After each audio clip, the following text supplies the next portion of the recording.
It is Wednesday, March 6th, 2013, and today's screenshot of the day comes from Manari Onai of the Balmung server. It looks like they're ready to set sail.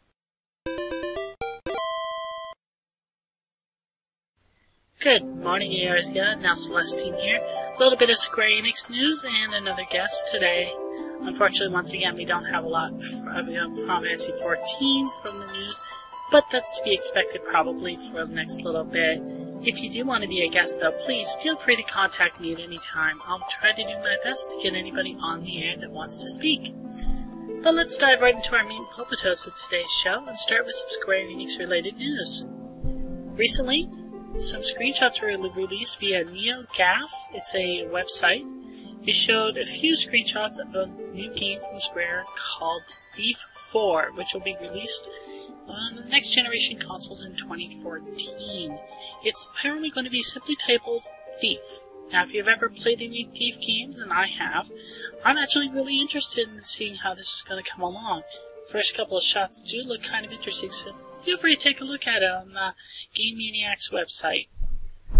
Also, early the other day, Square Enix recently trademarked 3 new websites, all of them the same basic name except for with .com, .net, and .co.uk, which means it's probably a new game. The title of the website is Deus Ex The Fall. So, chances are we're going to see a sequel to Deus Ex Human Revolution. I'm personally really excited about this as a huge Deus Ex fan. But that's pretty much all we have for the Square Enix news directly. So let's dive right into our special guest. Please welcome back Isilme Turuphant. Hello, YouTube. Not just YouTube, but all of our Square Enix fans out there. So, I brought in Mr. Turuphant back here to talk a little bit more about Vanity Gear.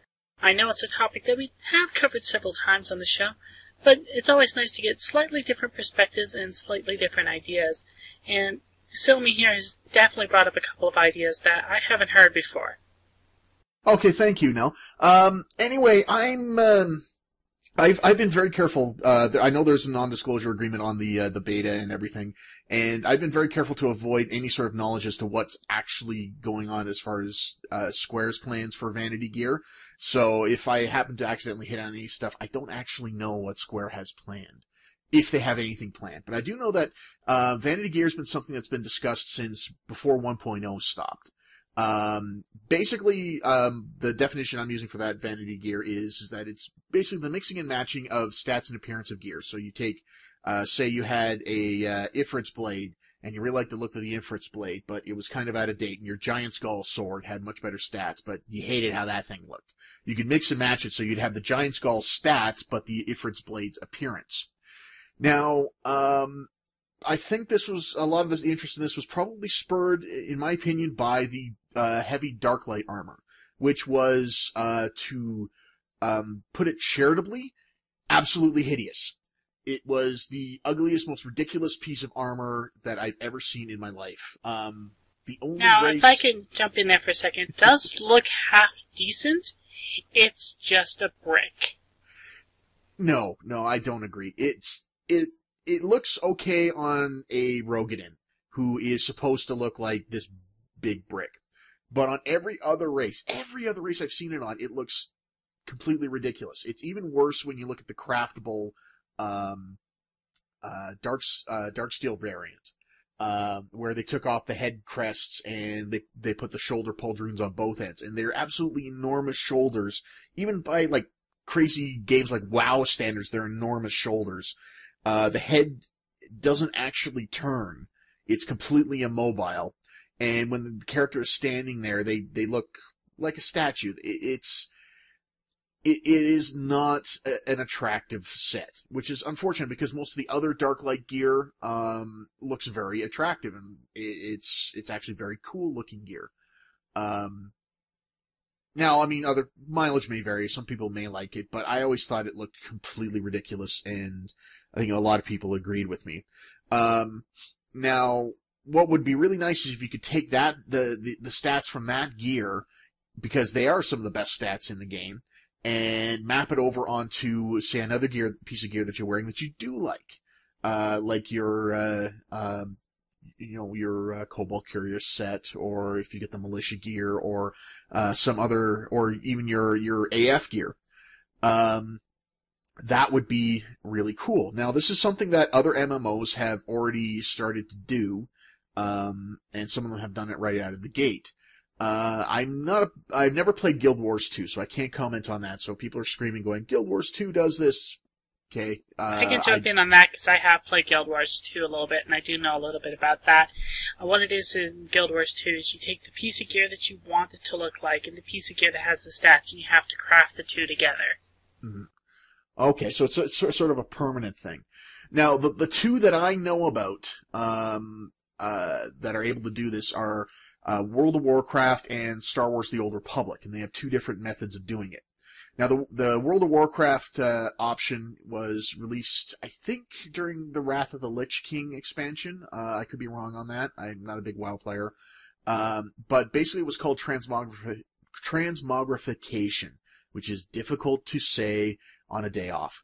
But Transmogrification was basically where you would take the appearance of one piece of gear and map it onto another piece of gear. And it was not, I don't know if the Guild Wars 2 one that you mentioned was permanent or not, but it was not a permanent change. I mean, you could redo it, and you wouldn't lose the two pieces of gear. But basically allowed you to take any piece of gear and make it look like any other piece of gear of the same slot that you happen to own.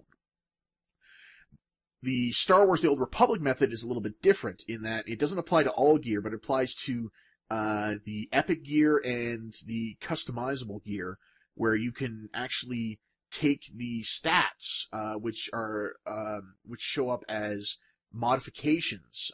Each piece of gear has 3 or 4 slots for modifications, and you can actually remove those and place them in another piece of gear that can accept modifications. So you have a piece of gear that you really like, but then you go and you get your high level drop, like you get a piece of Dreadlord gear. I think it's Dreadguard or something, Dreadguard gear or something, and you apply that to your. You can basically rip the mods out of your Dreadguard gear for a price. It does cost credits to pull it out, but you can pull it out and then install that in the gear which appearance that you actually like, allowing you to keep your appearance fairly consistent. And I always liked that sort of thing. I like the whole idea that you still had to go out, you still earn the gear, you still had to own the actual pieces of gear. But you could, if you had a certain look that you had worked very hard to make, you didn't have to sacrifice stats to keep it, or you didn't have to sacrifice the look to get the stats that you needed. Because I was always, back in Final Fantasy XI, I was always one of the big ones who was always raging about having to use that goddamn, board with teeth in it as my main hand sword. I hated the Makuahotls. I don't even know how to pronounce that. Makuahotls, whatever. I hated that. I hated them in Final Fantasy XIV, and I will hate them in Realm Reborn. Simple as that. And if they have stats that I like, but I don't actually have to look like I'm running around, wielding a boat paddle, then all the better. Yeah, going on to Transmogrification, just with the name alone, you do realize that Square could probably play that up a little bit because the word Mog is in there, so it could be a Moogle-based transaction. Transmogrification. That would make it all the more awesome. Anything that puts more Moogles in is okay in my book. That was always something I missed in 1.0, was that Moogles were these,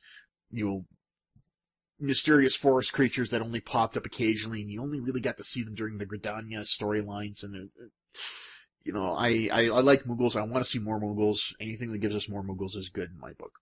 Again, people may not agree with me there, but, Kupo. Anyway, oh, indeed. There are, of course, possible points of contention that could crop up with this. One of which is that this is sort of petty, but that a lot of people would be it would make it more difficult to tell if someone was running around in complete noob gear or not, because they could basically map all of their really good stats onto the starter gear if they wanted to. It also could be a little bit immersion breaking, because you would have high level tanks who could legitimately tank and have all their legitimate stats and be completely ungimped, but tanking in their bathing suit, because they had mapped all the appearance of their bathing suit onto their tanking gear. The bigger one, though, and someone mentioned this idea to me at one point in the game, was what if SE started releasing Vanity Gear, and this would be gear that would be completely statless, and its only purpose would be to have its appearance mapped onto the existing gear. And they suggested this, that you could get a vanity version of a relic piece of gear, or a piece of gear that was no longer available anymore, like say something from 1.0 that you couldn't acquire anymore, like the data gear, or something along those lines, and then map the appearance of that onto your existing gear. And the question is that should Square Enix do something like that? And I can see a lot of arguments both for and against it. First off, I can see the people who own relics being dead against a vanity version of a relic weapon being released, where someone could map the stats onto it, or anything that was easier to acquire that resembled a relic. I'm going to jump in here for just a second, and I'm pretty sure Square knows that if something like they start releasing vanity only gear, the one thing that they would never release would be anything that's one of those really hard to get, one of those really rare items. Like, they might make something that looks similar in a way, but it would very clearly not be a relic or not be Darklight. Because that would definitely demean the work that people are putting in to get those individual items. Definitely, and I believe that too. Square has usually been very careful about protecting the players who put in a huge investment, and they're always very conscious of the amount of investment players put in there. But there are other things that that people might want to still be sort of exclusive stuff, that that's left over from 1.0 that they might not want other people to get, and other people may argue that they do want to get them. I know that our friend Aurora used to have a set of pink mage gear that was dated, and there was no equivalent in existing gear sets because the color pink just wasn't available.